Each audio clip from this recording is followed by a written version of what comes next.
Welcome to the channel. My name is Matthias. Today we're going to talk about the first opening salvo of Onslaught against the Marvel Universe. In these issues, he takes down the X-Men. So we're going to talk about Uncanny X-Men issue 334, X-Men 54, and Onslaught X-Men one-shot. So the story starts off with the return of Juggernaut to the Marvel Universe, because prior to this he was in the Malibu Universe for a brief time. It was sort of weird. The thing is, now he's back and he knows of the danger of Onslaught. He's actually searching out for one particular X-Men. He knows Onslaught's secret. It's hidden within his mind, but he can't remember who he is. And the really interesting thing is that he's not searching for Xavier for help, because obviously there's a lot of bad blood between stepbrothers. So he's actually looking for Jean Grey. So now we're talking about Juggernaut. So he's a guy that doesn't really know how to ask for help in the first place. When he arrives to the X-Mansion, he just steamrolls over Bishop and Gambit. When he finally finds Jean Grey, he explains to her, look, I'm legitimately afraid of Onslaught. There's something very wrong with that dude. For those who don't know, also prior to this, Onslaught in one story beat the living crap out of Juggernaut. Also prior to this issue, Jean Grey had dealt with Onslaught, and this entity had shown her all these dark secrets of Xavier. So Jean Grey decides to help Juggernaut, but everything is very secret. They go down to the secret vault under the X-Mansion that was used way back in the day to hide Xavier during the Xenox invasion. While all this is going down, we have Xavier who's acting really weird.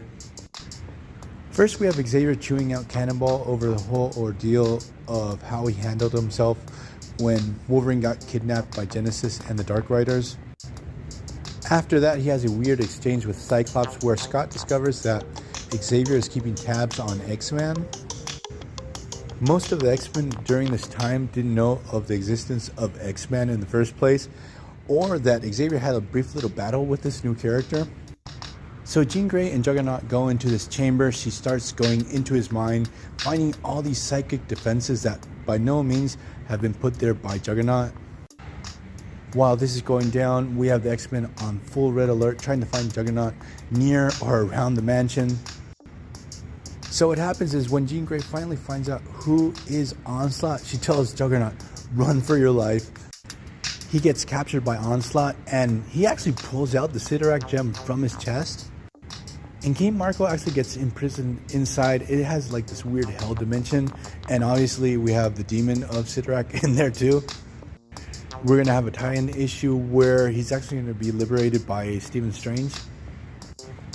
So Xavier actually calls out to his X-Men, tells him, come to my study. Juggernaut is not a menace anymore. Once the whole team is there, Xavier starts giving this monologue about human-mutant relations and how it's gotten worse over the years. He starts sounding more and more erratic and unhinged as the monologue goes on. Jean Grey's there too, but she doesn't want to spill the beans yet on who's Onslaught. She actually sees the gem of Sidorak on Xavier's desk with Juggernaut trapped inside it. You know, the way they tell it in this story, they actually ratchet up the tension very well. So right when Jean Grey is about to scream the identity of who is Onslaught, Xavier converts into Onslaught. Obviously, all the X-Men start freaking out over this whole situation. So we get the villain monologue, what Onslaught is gunning for, and basically he wants to make humanity pay, and he wants mutants to be on top and rule the world, so on and so forth. Obviously, the X-Men are just not having it. They try to stop him. He very easily defeats them. There's this great moment where Onslaught actually recruits Beast, because during this time, Beast is not the original one. He's actually Dark Beast from the Age of Apocalypse. He had kidnapped and replaced the original Hank McCoy. And Onslaught actually tells Dark Beast, I knew you were an imposter from day one. I just wanted to see what you were going to do. While this is going down, we have X-Men who has arrived to the Avengers Mansion. Young Nate tells Earth's mightiest heroes that Xavier is the great danger to the world. And the Avengers are like, what the hell? No, Xavier is a really nice guy. He's the head of the school, so on and so forth. He's a hero. He has saved the world many times over. Now, going back to the confrontation between the X-Men and Onslaught, we get that recording by Jean Grey where she tries to warn the world that someone within the X-Men has betrayed them.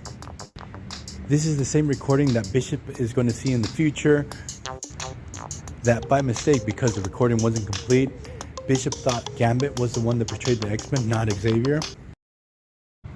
So I'm going to leave this video here. I hope you guys liked it. See you guys next time.